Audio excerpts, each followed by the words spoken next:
There are a lot of unemployment jokes, but none of them work.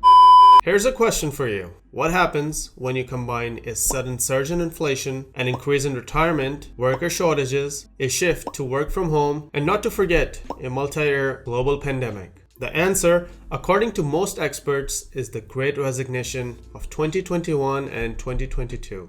Let's dig in a little deeper and see if these really are the true reasons why so many Americans have been quitting their jobs, and it's been a nightmare for companies to hire employees. There's been a lot of noise in the past year or two about what's been referred to as the Great Resignation. The phrase is referring to nearly 75 million Americans who quit their job since early 2021. What was initially seen as a workforce blip turned into a movement where these able-bodied Americans took their cause to Reddit, with some rejecting work altogether.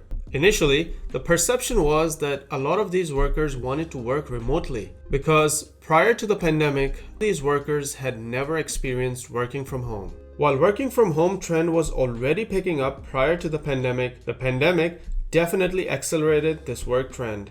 And chances are, this work trend is likely here to stay. Then there was this perception that these workers were quitting because they were burned out, treated poorly, and not compensated fairly. Then there was yet another perception that a lot of these workers were quitting because of the stimulus payments and the unemployment benefits. Fair enough, right? But then a lot of states started cutting back on these unemployment benefits. And guess what? These workers still did not return back to work. So the problem really wasn't the stimulus checks or the unemployment benefits. Then what was the problem? To put bluntly, there were and there are far too many job openings than there are people who are willing to work them. And this has been the trend for some time now. You can blame it on the rise of remote work, rise in inflation, the pandemic, the toxic work environment, or anything else you like. But what makes this all possible is the simple economics of supply and demand. And this is why employers are competing against one another to get these open positions filled in. If you recall, in early 2020, the whole country went into some form of a lockdown. This caused massive layoffs and the economy contracted dramatically to a scale we have not seen in decades. Fast forward to mid-2021 and life began to go back to normal, and this fueled a massive and sudden surge in demand for goods and services. That in turn fueled a massive demand for workers that provide these goods and services.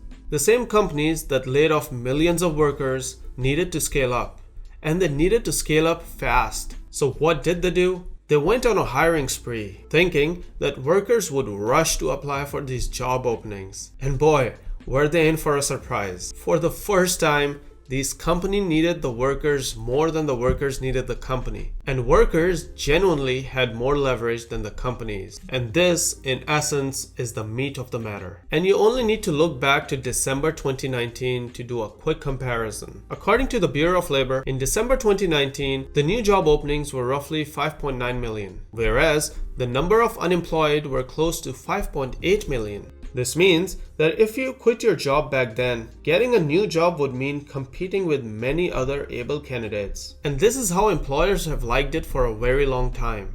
This meant that the employers had the leverage and they kept the wages low. And then the pandemic came and changed everything.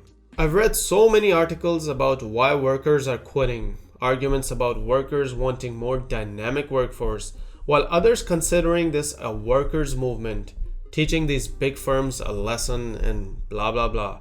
When in reality, the answer is so simple. There are millions of more job openings than people available to work them. But after tides and tides of resignations, there are signs that the Great Resignation is beginning to reverse course. The labor participation rate has been rising steadily since end of 2021, and even more so in the last couple of months. And perhaps the most reliable indicator that the Great Resignation might be reversing course is the data from the Labor Department, showing the amount of people who quit their jobs has dropped to 2.8%, down from 3% towards the end of 2021. The Great Resignation, or the Great Reshuffling, is likely coming to an end. A lot of people have already made their moves and found better paying jobs.